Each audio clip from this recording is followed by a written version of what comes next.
আল জামিয়া হালিমাতুস সাদিয়া মহিলা মাদ্রাসা দারুল উলুম গাজীপুর এর পঞ্চম বার্ষিক এই ওয়াজ ও দোয়ার মোবারক মাহফিলের সম্মানিত সভাপতি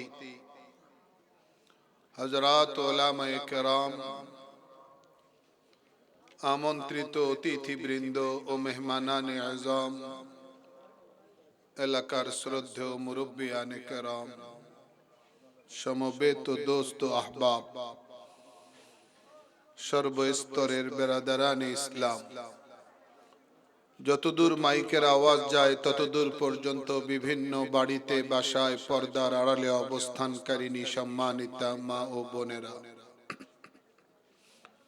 সর্বপ্রথম মহান পরবরদিগারে আলম আল্লাহ জাল্লা জালালুহু আম্মা নওয়ালুহুর শাহী দরবারে লাখো কোটি শুকরিয়া আদায় করি, যিনি আমাদেরকে এই বরকতময় মাহফিলে জড়ো হওয়ার, জমায়েত হওয়ার, অংশগ্রহণ করার তৌফিক এনায়েত করেছেন। আমরা এর জন্য পরম করুণাময় মাওলায়ে করিম খোদাবন্দে কুদ্দুস রব্বে জুল জালালের শাহী বারগাহে কালিমাতুশ শুকর পড়ে নেই। সবাই পড়ুন, বলুন আলহামদুলিল্লাহ। রাত 11টা বেজে গেছে। বেশি রাত পর্যন্ত মাহফিল ধরে রাখার কোনো পরিকল্পনা আমাদের নেই, বা কর্তৃপক্ষ খুব একটা বিলম্ব করবে শেষ করতে, এমনটাও মনে হয় না। আমরা খুব অল্প সময়ের মধ্যে কিছু প্রয়োজনীয় কথা শ্রবণ করব ইনশাআল্লাহ। আমার আগের ওলামায়ে কেরাম হযরত মাওলানা মুফতি নাসির উদ্দিন খান, হযরত মাওলানা আহমদ আল হাবিব সহ অন্যান্য ওয়াইজিন হযরত যে গুরুত্বপূর্ণ আলোচনা রেখেছেন, আল্লাহ যেন তদ আলোকে আমাদের জীবন গঠন করার তৌফিক দান করেন। বলুন আমিন।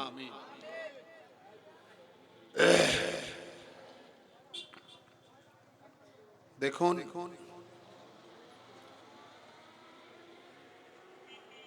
যার ঈমান যত গভীর হবে তার বুঝ তত পাকা হবে। বুঝাতে পেরেছি? কি বললাম? যার ঈমান যত গভীর হবে, যত শক্তিশালী হবে, তার বুঝ তত পাকা হবে। ঈমান যার যত গভীর হবে, ঈমানি পরীক্ষা তাকে তত বেশি ফেস করতে হবে।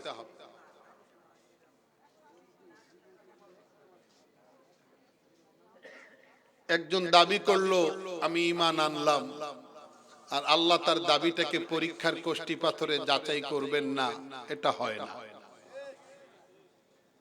কথা ঠিক আছে? কোরআনে কারীমে এটা আসছে, সূরা আনকাবুতের শুরুতে, আহাসিবান নাস, মানুষ কি মনে করেছে যে তারা বলবে চামড়ার জবান দিয়ে আমান্না, আমরা ঈমান আনলাম, আর তাদেরকে এই দাবিটুকুর উপর ছেড়ে দেওয়া হবে? কোন পরীক্ষা, কোন রকম ইমতিহান, ইন্টারভিউ তাকে দিতে হবে না, এমনটা কি তারা মনে করেছে? আল্লাহ বলেন না, এমনটা মনে করার কোনোই কারণ নাই, এবং এই রকম মনে করাটা সঠিকও হবে না। বরং আল্লাহ বলেন আমার নিয়ম হলো, আমার সুন্নত হলো, আমি অতীতেও পরীক্ষা অব্যাহত রেখেছি, আগামীতেও আমার এই পরীক্ষা নেওয়াটা অব্যাহত থাকবে। কে তার দাবিতে সত্যবাদী, কে তার দাবিতে মিথ্যাবাদী, এটা পরীক্ষার মাধ্যমে ক্লিয়ার হবে। পরীক্ষা ছাড়াও আল্লাহ জানেন। আল্লাহর রিপোর্ট জানার জন্য পরীক্ষা নেয়ার কোনো দরকার হয় না। তারপরেও পরকালে যেন কেউ কইতে না পারে যে আমাকে খামাখা দোজখের আগুনে দেওয়া হলো। এই জন্য পরীক্ষার একটা সিস্টেম অ্যাপ্লাই করা দরকার। বুঝেন নাই? অনেকে মানে রসিকতা বলেন আর একরোখা নীতি বলেন, যেভাবেই বলেন, যে কারণেই বলেন, ঘুরিয়ে পেঁচিয়ে কোন কোন বুদ্ধিজীবী এই কথাটা বলার চেষ্টা করে আল্লাহ তো সবাই জানেন, ওনার পরীক্ষা নেওয়ার দরকারই।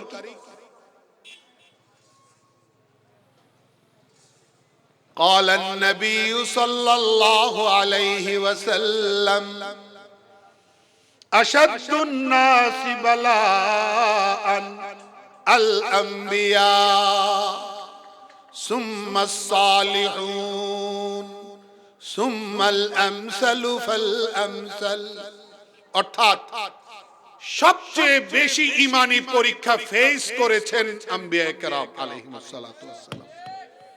তাদের পর তাদের চেয়ে তো ঈমান মজবুত অন্য কারো বেশি হওয়ার সুযোগ নাই, তারাই সবচেয়ে বেশি শক্তিশালী ঈমানওয়ালা। আগেই বলেছি যার ঈমান যত মজবুত হবে পরীক্ষা তাকে তত বেশি দিতে হবে। আল্লাহ রাসূল সাল্লাল্লাহু আলাইহি সাল্লাম হাদিস শরীফে বলেন সবচেয়ে বেশি ঈমানি পরীক্ষার মুখোমুখি হয়েছেন নবীগণ, তাদের পর যারা নেককার ঈমানদার তাদেরকে সবচেয়ে বেশি পরীক্ষার মুখোমুখি হতে হয়। যার ঈমান নেক আমল যত বেশি তাকে ঈমানি পরীক্ষা তত বেশি ফেস করতে হয়। আল্লাহ আমাদেরকে বুঝার তৌফিক দান করেন। আম্বিয়া কেরাম আলাইহিমুস সালাতু ওয়াস সালামের মধ্যে একজন বড় মাপের মর্তবা ওয়ালা নবীর নাম হযরত ইব্রাহিম আলাইহিস সালাতু ওয়াস সালাম, যাকে আল্লাহ বন্ধুর আসনে সমাসীন করেছেন, যার উপাধি খলিলুল্লাহ, পরিচয় খলিলুল্লাহ। আল্লাহ সুবহানাহু ওয়া তাআলা তাকে বন্ধুত্বের মর্যাদায় অধিষ্ঠিত করেছেন। এমনি এমনি পরীক্ষা ছাড়াই। এই কথাটাই সূরা বাকারায় আল্লাহ ডিক্লেয়ার করেন, ওয়া ইযিবতালা ইব্রাহিম রাব্বুহু বিকালিমাতিন ফাতাম্মাহুন্না। স্মরণ করুন ওই সময়টার কথা যখন ইব্রাহিম আলাইহিস সালামকে তার রব বহুমাত্রিক পরীক্ষায় সামনে আনলেন, অনেকগুলো পরীক্ষায় ফেললেন। ফাতাম্মাহুন্না, আল্লাহ রেজাল্ট দিচ্ছেন সবগুলো পরীক্ষায় ইব্রাহিম আলাইহিস সালাম 100 নাম্বার পেয়ে উত্তীর্ণ হয়েছে। একটা নাম্বারও কমাইবার শক্তি কারো নাই। সার্টিফিকেটটা কার? রেজাল্টটা কার? আছে কোথায়? পবিত্র কোরআনে। ফাতাম্মাহুন্না, হুন্না মানে কালিমাত বহুবচন, হুন্নাও জমির বহুবচন। সবগুলো পরীক্ষায় তিনি শতভাগ উত্তীর্ণ। বলেন না কেন শতভাগ উত্তীর্ণ? এখানে 99 একটা নম্বর কম দিয়া 99 বলারও সুযোগ নাই। কথা বুঝে আসছে না আসে নাই? ওনার পরীক্ষাগুলো কি মামুলি ছিল? ভাই বলেন, ওনার পরীক্ষাগুলো কি সাধারণ ছিল? ছেলেকে জবাই করা পরীক্ষা, কুরবানি দেওয়ার পরীক্ষা, পরিবারকে ছাড়তে হবে আল্লাহর জন্য, কি মস্ত বড় পরীক্ষা। জালিম শাসকের মোকাবেলা করতে হবে, কি পরীক্ষা। ডানে দুশমন, বামে দুশমন, সামনে দুশমন, রাষ্ট্র সরাসরি ইব্রাহিম আলাইহিস সালামের পেছনে। পারিবারিক ভাবে তিনি এক অনাকাঙ্ক্ষিত পরিস্থিতি ফেস করছেন। পরিবার বলেন, সমাজ বলেন, রাষ্ট্র বলেন, সব বিপক্ষ। কিন্তু তিনি কি কোনো মুহূর্তের জন্য আল্লাহর রশিটা ছেড়ে দিয়েছিলেন? তো আল্লাহ তাকে বন্ধু বানাবেন না, তা কাকে বন্ধু বানাবেন? রিলেশনটা কেমন ছিল? ইমাম গাজালি রহমতুল্লাহ আলাইহি লেখেন, হায়াত শেষ হওয়ার পরে মালাকুল মউত জান কবজকারী ফেরেশতা, কি নাম? আজরাইল আসছে। উনি চিনছেন, জান কবজকারী ফেরেশতাকে চিনছেন। তো রসিকতার ছলে বললেন, আমি তো আল্লাহর বন্ধু, আল্লাহ আমাকে এত বড় মর্যাদা দিয়েছেন। আচ্ছা বলেন তো, বন্ধু হইয়া কেউ বন্ধুর জান নেওয়ার জন্য কাউকে পাঠায়?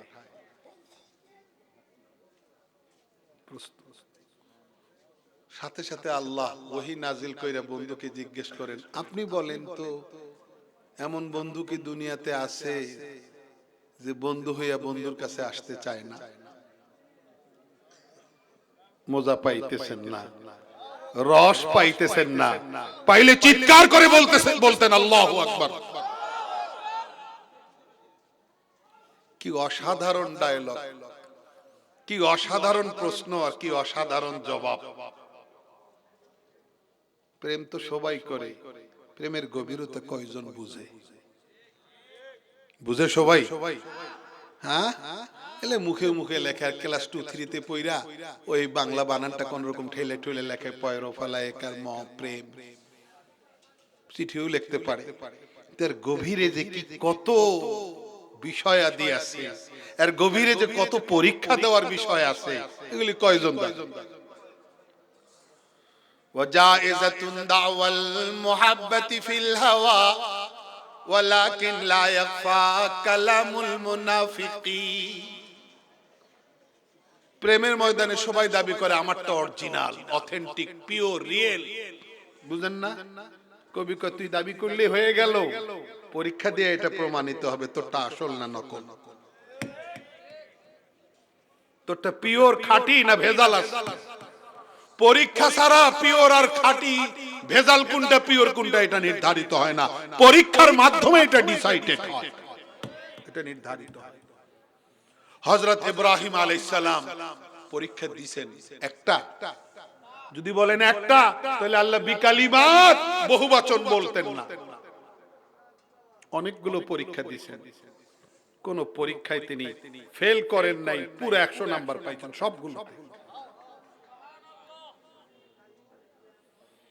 चमन का रंग तूने बदला ऐ मौसमे खजा, चमन का रंग तूने बदला ऐ मौसमे खजा, न हमने शाख गुल छोड़ी न हमने आशियां छोड़ा। অনেক সময় বাতাসে হেমন্তকালে গাছের পাতাগুলো ঝরে যায়, দেখেন না? খুব বেশি প্রচন্ড বাতাস হলে গাছের পাতাগুলো ঝরে যায়, পাখিগুলো বাসা বানায়, এই বাসাগুলো পড়ে যায়, যায় না? তো এই অবস্থায় বাতাস পরবর্তী, ঝড় পরবর্তী সময়ে পাখির বাসাগুলো পড়ে গেছে, পাতাগুলো ঝরে গেছে। এই অবস্থায় পাখি হেমন্তকালকে অ্যাড্রেস করে ডাক দিয়ে বলে, তুমি বাতাস দিয়া, আল্লাহর হুকুম তোমার উপরে আসছে, বাতাস দিছো, গাছগুলাকে পাতা শূন্য করছো, বাসাগুলো ফেলে দিছো, কিন্তু মনে রাখিও গাছের সাথে আমাদের প্রেম একটুও নষ্ট করতে পারো নাই। গাছের সাথে আমাদের প্রেম একটুও। ইব্রাহিম আলাইহিস সালাম ওই পর্যায়ের আল্লাহ প্রেমিক ছিলেন। ঝড় এসেছে, টর্নেডো এসেছে, সাইক্লোন এসেছে, নাস্তিকতার তুফান এসেছে, এলাকা, পরিবেশ, পরিবার, সমাজ, রাষ্ট্র তার পিছনে লেগেছে, কিন্তু এক মুহূর্তের জন্য আল্লাহর দুয়ার তিনি ছাড়েন না। ছাড়ছেন? ছাড়লে তো আল্লাহ তাআলা এত বড় রেজাল্ট, এত বড় নাম্বার দিতেন না। অন্যতম বড় একটা পরীক্ষা কলিজার টুকরা সন্তান ইসমাইল আলাইহিস সালামকে জবাই করার পরীক্ষা। সম্ভব? চিন্তা করেন তো একটু, সম্ভব? কি সুন্দর একটা ছাগল আইনা জবাই করে দিলেন, কুরবানি দিলাম। গরু একটা আইনা জবাই দিলেন, 60,000 টাকা দিয়ে কুরবানি দিলাম। এই কুরবানি আর ইব্রাহিম আলাইহিস সালামের সন্তান কুরবানি এক সমান? কেমনে তিনি পারলেন? স্বপ্ন দেখছেন, মনে তো করতে পারতেন। আরে স্বপ্নে কত মানুষ কত কিছু দেখে, প্লেনে উঠতেছে, হাওয়ায় উঠতেছে, গাছের উপরে উঠতেছে, মানুষ স্বপ্নে কত কিছু দেখে। তিনি তো এটা ভাবতে পারতেন, তিনি তো এটা ভাবেন নাই। কারণ মূলনীতি হলো নবীদের স্বপ্ন শরীয়তের অংশ। বলেন, নবীদের স্বপ্ন, আবার নবীদের স্বপ্ন। তাহলে তিনি স্বপ্ন দেখছেন, এটা সাধারণ মানুষের স্বপ্ন না, একজন নবীর স্বপ্ন। তার মানে আল্লাহ অর্ডার করছেন জবাই করো, পরীক্ষা। যা বুঝার তাই বুঝছেন। ছেলেকে বলছেন, ছেলে কি বলছে? আব্বা, স্বপ্নে মানুষ কত কিছু দেখে, আপনি এগুলা কেয়ার করেন না, বলছে ছেলে। যেই রকম বাপ ওই রকম বেটা। হ্যাঁ, যোগ্য পিতার ঘরে যোগ্য সন্তান, বাবা নবী, ছেলেও বাবার বুঝ যেই রকম, ছেলের বুঝ ওই রকম। ধারালো ছুরি দিয়া জবাই করতেছেন, কাটেই না। অনেক ফালতু বুদ্ধিজীবী লেখক মন্তব্য করে, আরে এটা এমনি একটা আইওয়াশ চালাইছি, জোরে চালাই নাই, জোরে চালাইলে তো কাটতই। এইরকম মন্তব্য করলে ঈমান থাকবে না। ঈমান থাকবে? তিনি এই ধারালো ছুরিটা কাটতেছে না কেন, সাপোর্ট করতেছে না কেন, এটা তিনি রাগ করে রাগান্বিত হয়ে তিনি ফেলে দিয়েছেন, পাথরে পড়ছে, পাথর দ্বিখণ্ডিত হয়ে গেছে। তাহলে নবীর খোদা প্রেমে তুমি প্রশ্ন করবা, ঈমান থাকবে না। এইরকম পরীক্ষা অনেক সময় একজন শিক্ষার্থী পরীক্ষার হল থেকে বের হইয়া মাথা চুলকায়, আর স্যারের সামনে প্রশ্ন নিয়ে দেখায়, স্যার দেখেন প্রশ্ন কত কঠিন। স্যার কাদুর তুই পড়ালেখা করস নাই, প্রিপারেশন ভালো করে নিস নাই, সহজ প্রশ্নরে কঠিন বলতেছো, ধমকায় পড়ে। এটা কখনো কখনো এরকম হয়। আবার কখনো কখনো মাস্টার বা স্যার যিনি প্রশ্ন করছেন তিনি প্রশ্নপত্র হাতে নিয়ে স্বীকার করে, হ্যাঁ আসলে অ্যাকচুয়ালি পরীক্ষা প্রশ্ন কঠিন হয়েছে। আল্লাহ নিজেই পরীক্ষা নিচ্ছেন, আল্লাহ নিজেই বলতেছেন ইন্না হাযা লাহুয়াল বালাউল মুবিন। এটা কোনো সাধারণ পরীক্ষা ছিল না, এটা কোনো মামুলি পরীক্ষা ছিল না, এটা কোনো স্বাভাবিক পরীক্ষা ছিল না, এটা গতানুগতিক ধারার কোনো পরীক্ষা ছিল না। এই এক্সাম ছিল অনেক বড় এক্সাম, অনেক বড় পরীক্ষা। কে বলতেছেন? এই সার্টিফিকেট কার? পাস করার সার্টিফিকেট কার? 100 নম্বরে উত্তীর্ণ হওয়ার ঘোষণা কার? এমনি এমনি হইছে? এত পরীক্ষায় পাস করার পরে আল্লাহ তাআলা হযরত ইব্রাহিম আলাইহিস সালামকে বলতেছেন, ক্বালা ইন্নী জাইলুকা লিন-নাসি ইমামা। আল্লাহ বলতেছেন, ইব্রাহিম বন্ধু আমার, আমি তোমাকে জাতির পথ প্রদর্শক বানাবো, মানব জাতির জন্য রাহবার বানাবো, রাস্তা দেখানে ওয়ালা বানাবো, নবী বানাবো, নবুয়তের মর্যাদায় অধিষ্ঠিত করব।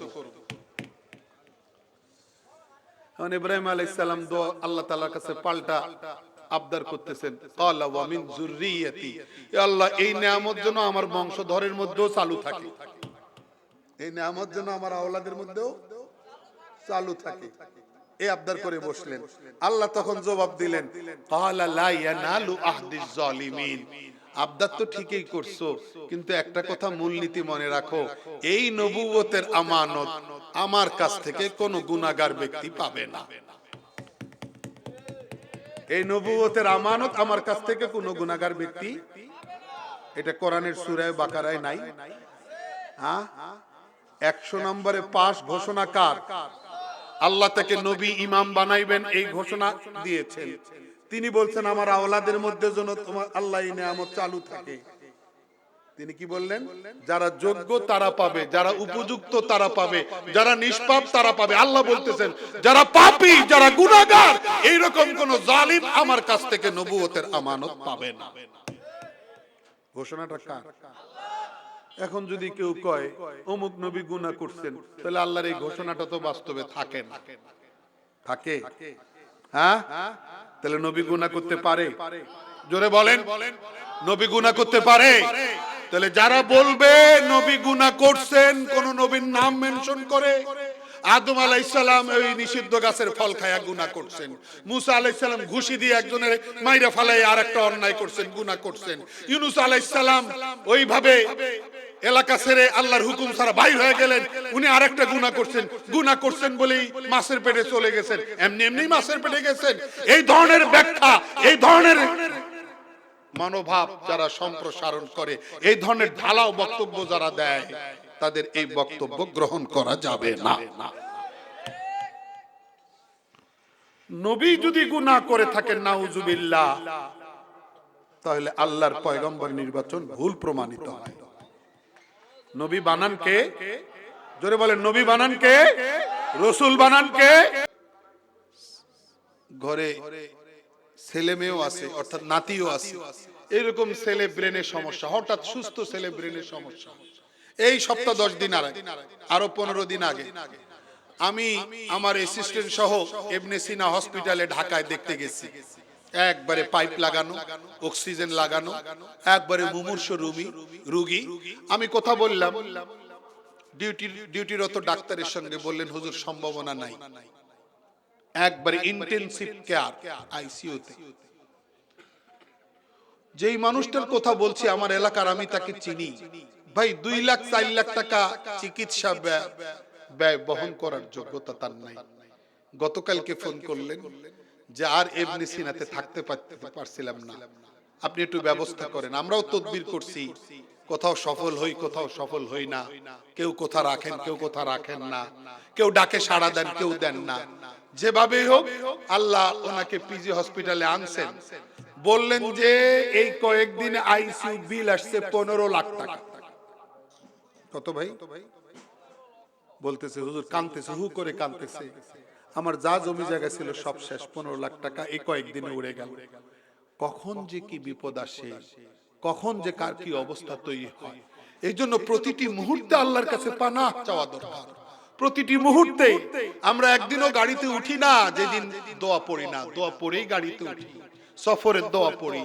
বাড়ির থেকে বের হওয়ার সময় সন্তানদেরকে বলি, নিয়ম রুটিন, আয়াতুল কুরসি পড়ে আমাকে ফু দাও, আমি আয়াতুল কুরসি পড়ে তাদেরকে ফু দেই। ভাই সব সময় আল্লাহ তাআলার কাছে সাহায্য চাই, কারণ আল্লাহই বাঁচান। যে ভূমিকম্পটা পরশুদিন হয়ে গেল, কবে?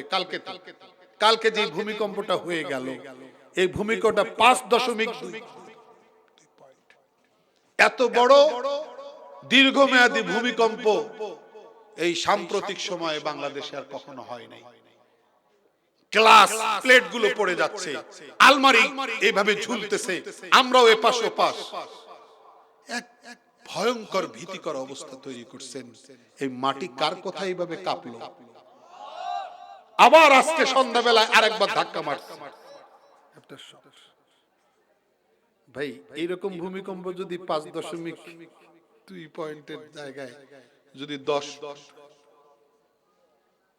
ভাই এটা যদি একটু 1 মিনিট 2 মিনিট স্থায়ী হয়, বিল্ডিং থাকবে, বড়লোকের বড়লোকই থাকবে, ধনীর অহংকার দম্ভ থাকবে।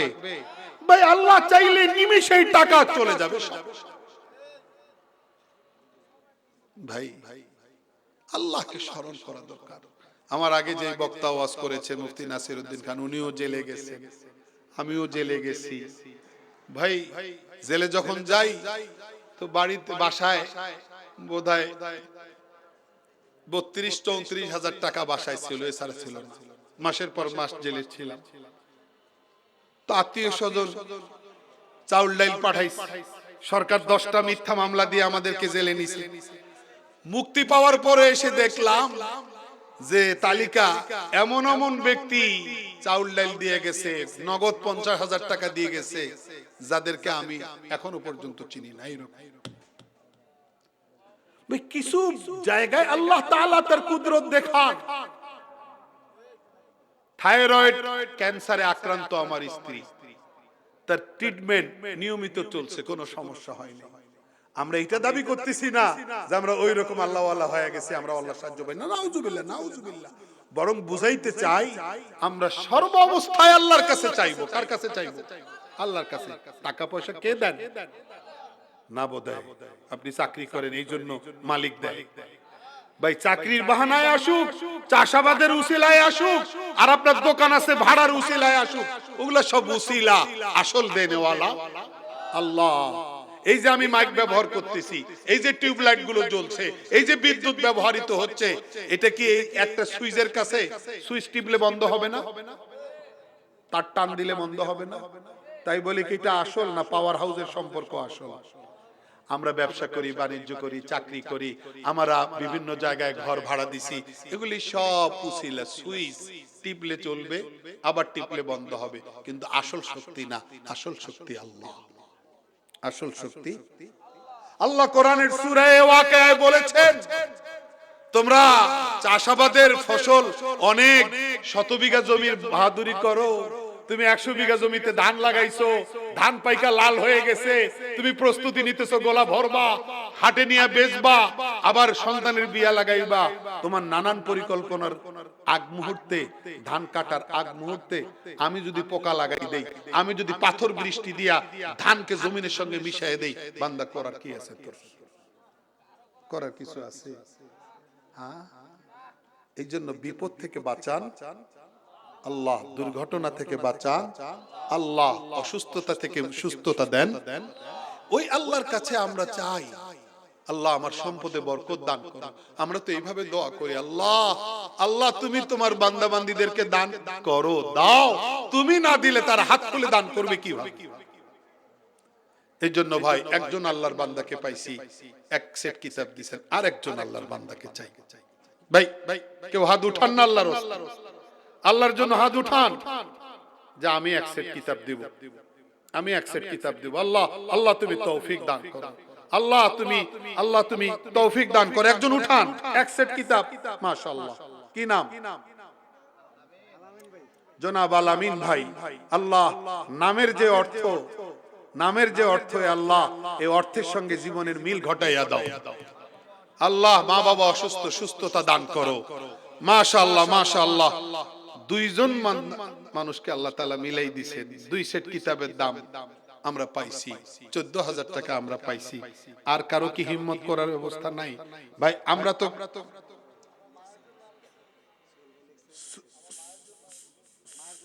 সোহেল ভাই তার নিজের নামে এক সেট, তার মায়ের জন্য আরেক সেট, মাশাআল্লাহ বলেন না মারহাবা। হবে একজন দিতেছেন, তাকে উৎসাহিত করব না? বলেন মারহাবা। এই যে দোয়া করতেছি ওনাকে খুশি করার জন্য, কোরআনে আল্লাহ পাক ওয়াদা দিবেন, খুয মিন আমওয়ালিহিম সাদাকাতান, হে নবী ধনীদের কাছ থেকে যাকাত উসুল করেন। এই যাকাত উসুল কইরা তাদেরকে পাক করেন, তাদের সম্পদকে পাক করেন, বুঝেন নাই? তারপরে বলেন তাদের জন্য দোয়া করেন, ওয়াসাল্লি আলাইহি ইন্না সালাতাকা সাকানুল লাহুম, নিশ্চয়ই আপনার দোয়াটা তারা উৎসাহিত হবে, তাদের জন্য আত্মার প্রশান্তির কারণ হবে। তাইলে দাতার জন্য দোয়া করা আল্লাহর হুকুম না? অনেকেই আন্ডার এস্টিমেট করে, ফালতু মন্তব্য করে, উনি দিছে তো ওনার একবারে খুব উঠাইতেছে, আসলে উঠাইতেছে না, দোয়া করতেছি আল্লাহ যেন এই দোয়াটা কবুল করেন। সোহেল ভাই নিজের নামে এক সেট, ওনার মায়ের নামে আরেক সেট, আমরা মোট 4 সেট কিতাবের দাম আমরা 28,000 টাকা পেয়ে গেলাম। পঞ্চম নম্বরে আল্লাহ কোন একজনকে কবুল করবেন, কবুল করা না করা আল্লাহর কাছে। আল্লাহ তুমি কবুল করে নাও আল্লাহ, এই উপস্থিতির ভিতর থেকে একজনকে কবুল করে নাও। পঞ্চম নম্বর একটা নাম, পঞ্চম নম্বর একটা নাম, জি ভাই পঞ্চম নম্বর একটা নাম, পঞ্চম নম্বরে একটা নাম চাইতেছি, পঞ্চম নম্বর একটা নাম চাইতেছি। আল্লাহ তাআলা পরকালে জিজ্ঞেস করবেন, তোর কাছে চাইছিলাম তুমি দাও নাই। তখন দোজখী ব্যক্তি বলে, কোথায় চাইলা? আল্লাহ বললেন, আমার পক্ষ থেকে আমার প্রতিনিধিরা গিয়া চাইছিল, তুমি দাও না। এইরকম প্রশ্নের মুখোমুখি হই, এটা আমরা চাই। এই জন্য যাদের সামর্থ্য নাই তাদের কাছে কোনো আবদার নাই, কোনো আপিল নাই। যাদের সামর্থ্য আছে, ক্যাপাসিটি আছে, দেওয়ার ক্ষমতা আছে, এমনও অনেক মানুষ আছে, আমার নিজের সামর্থ্য নাই কিন্তু আমার একজন বন্ধু আছে, আমার একজন বোন ধনী আছে, আমি তারে যদি কই যে হযরত হালিমা সাদিয়া রাদিয়াল্লাহু আনহা মহিলা মাদ্রাসার জন্য এক সেট কিতাব লাগবে, উনি আমার অনুরোধে সাড়া দিবে, তাহলে আপনি ওনার থেকে আইনা দিবেন, ওনাকে আল্লাহ তাআলা দেওয়ার জন্য যে সওয়াব দিবেন, আপনি মধ্যস্থতাকারী হিসাবে আপনাকে আল্লাহ পুরো সওয়াব দিবেন, তার সওয়াব একটুও কমাইবেন না। এটাও হইতে পারে, এটাও হইতে পারে। কারো কাছে নিজেরটা আছে, আমি একা একা 4,000 টাকা আমার জোগাড় হয়েছে, আর 3,000 টাকা জোগাড় হয় নাই, আর 3,000 টাকা বন্ধু তুমি আমার সঙ্গে যুক্ত হও, দুইজন মিলে দিই, এটাও হইতে পারে। এই জন্য হাত উঠাইতে পারে। এই জন্য পঞ্চম নম্বর একজনের নাম চাই, পঞ্চমে একজনের নাম চাই, 5 নম্বরে একটা মানুষের নাম চাই যে আমি এক সেট কিতাব দিব। আছেন ভাই কেউ? আল্লাহ আল্লাহ তুমি একজনকে কবুল করে নাও আল্লাহ, তুমি তোমার বান্দা কাকে কবুল করবা তার দিল তুমি পয়দা করে দাও। ইব্রাহিম আলাইহিস সালাম যখন ইসমাইল আলাইহিস সালাম আর ওনার আম্মা জানকে এই মরু প্রান্তরে রেখে আসতেছিলেন, একটা কাকপক্ষী উড়ে না, জনমানব নাই, কেউ দেখার নাই, কার হাওয়ালা করবেন? একাই কি ফেলে আসতেছেন? স্ত্রী জিজ্ঞেস করতেছেন, যাইতেছেন রাইখা, অন্তত একটা প্রশ্নের উত্তর দেন, আপনি কি আল্লাহর হুকুমে আমাদেরকে ফালাইয়া যাইতেছেন? এটাও একটা পরীক্ষা। উনি তখন মাথা হেলাইয়া বলতেছেন, না আল্লাহর হুকুমে।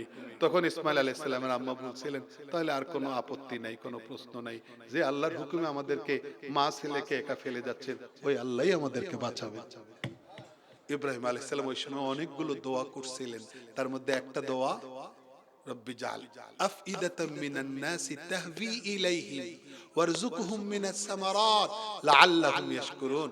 আয় দয়াময় আল্লাহ, তুমি এই অঞ্চলে যত মানুষ যাবে আসা যাওয়া করবে, কারো না কারো এই ফ্যামিলিটাকে একটু দেখার জন্য, সাহায্য করার জন্য, সহায়তা দেওয়ার জন্য মনটাকে আকৃষ্ট করে দিও। আল্লাহ তার বন্ধুর এই দোয়া কবুল করে নিয়েছেন।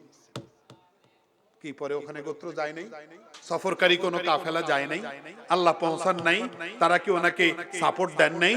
তাহলে খোদাই ব্যবস্থাপনার প্রতি ঈমান থাকা লাগবে। খাওয়ান কে? খাওয়ান কে? আল্লাহ। ইব্রাহিম আলাইহিস সালাম রাইখা গেছিলেন, ইসমাইল আলাইহিস সালাম অনেক বড় হয়ে গেছেন, বিয়ে শাদী হইছে।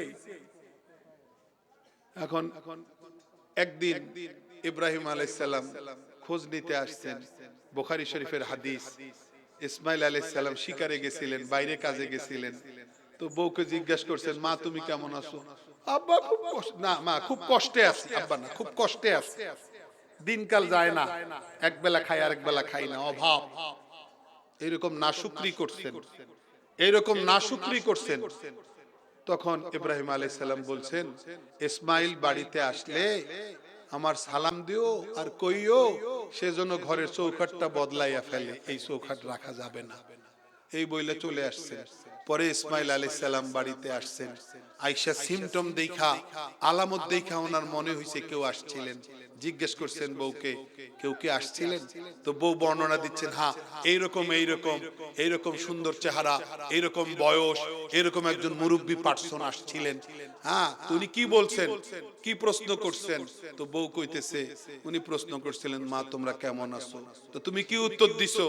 আমি, বউ কয়, আমি উত্তর দিছি, অভাবে অভাবে একবারে আমরা কঠিন দিন পার করতেছি, অভাবে খুব কষ্ট পাইতেছি। তো আমার এই জবাব শোনার পরে উনি বললেন যে ইসমাইল বাড়িতে আসলে আমার সালাম দিও আর কইও ঘরের চৌকাঠটা রাখা যাবে না, বদলাইতে হবে। তখন ইসমাইল আলাইহিস সালাম কয়, তুমি চিনো নাই লোকটাকে? লোকটা আমার বাপ, তোমার শ্বশুর। কি কইয়া গেছে বুঝছো? তুমি যে কইছো অভাবে আছি, কষ্টে আছি, খাওয়া দাওয়ার কষ্ট সহ্য করার মতো নয়, তোমার এই অকৃতজ্ঞতামূলক উত্তর ওনার একটু ভালো লাগে নাই। উনি যে কইছে চৌকাঠ বদলাইতে হবে, তার মানে তোমারে তালাক দিয়ে বিদায় দিতে কইছে। বুঝেন নাই? তোমার তালাক দিয়া বিদায় দিতে কইছে। ভাই বিশ্বাস করণীয় কেমন, কর্মপন্থা কেমন হওয়া চাই? বাস যাও, আমার বাবার অর্ডার, তুমি রিলিজ। এর আরো বহুদিন পর আরেকদিন আসছেন, ইতিমধ্যে ইসমাইল আলাইহিস সালাম চৌকাঠ বদলাইতে কইছেন, মানে আরেকটা বিয়ে করছেন, আরেকবার আসছেন। ওই দিনও ইসমাইল আলাইহিস সালাম বাড়িতে ছিলেন না। জিজ্ঞেস করলেন, মা কেমন আছো? আলহামদুলিল্লাহ, আলহামদুলিল্লাহ খুব ভালো আছি। মা দিনকাল কেমন যেতেছে? খুব ভালো রাখছেন আল্লাহ তাআলা। কোথায় কোথায় আল্লাহর নাম। তো ইব্রাহিম আলাইহিস সালাম বললেন যে ইসমাইল আসলে আমার সালাম দিও, যে একটা মানুষ আসছিল সালাম দিছে, আর কইও আর যেন চৌকাঠ না বদলাই, যেমনি আছে এমনি থাকুক, আর যেন চৌকাঠ। চলে গেছেন ইসমাইল আলাইহিস সালাম। বুখারী শরীফে এই ঘটনা আসছে। ইসমাইল আলাইহিস সালাম দিন শেষে আবার আসছেন, আজও আবার বুঝছেন সিমটম দেখা কেউ আসছিলেন। জিজ্ঞেস করলেন বউকে, নতুন বউকে কেউ আসছিল। উনি হাইয়ত বয়ান করলেন, সিমটম বয়ান করলেন, বর্ণনা দিলেন, এই এই রঙের, এই এই শেকেলের, এই এই আকৃতির, এইরকম একজন বৃদ্ধ মানুষ, সুন্দর চেহারার তিনি আসছিলেন।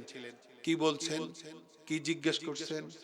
বউ বলে, যা আমাকে জিজ্ঞেস করছেন কেমন আছো, দিনকাল কেমন যায়, কি উত্তর দিলা? আমি এই উত্তর দিছি পজিটিভ, আল্লাহ ভালো রাখছেন, আল্লাহ খুব সুখে রাখছেন, খুব আরামে রাখছেন। তো তোমার জবাব শুনে কি বলছেন? তো উনি বলছেন, ইসমাইল আসলে আমার সালাম দিও আর বলিও আর যেন চৌকাঠ না বদলায়।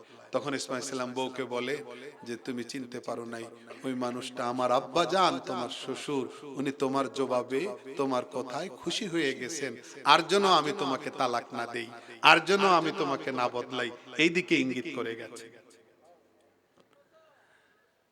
মনে রাখবেন, কথা শেষ, হযরত ইসমাইল আলাইহিস সালামের বংশে আখেরি নবী দুনিয়াতে আসবেন, ঠিক না? এই জন্য এই লাইনে আল্লাহ তাআলা এমন মহিলা রাখেন নাই যেই মহিলা আল্লাহর প্রতি নাশুকরি করে, অকৃতজ্ঞতা প্রকাশ করে, এজন্য আল্লাহ তাআলা ওনাকে সরাইয়া ওই বংশের মধ্যে সেই জায়গায় যাকে সেট করা দরকার আল্লাহ ওই রকম রমণীকে সেট করছেন।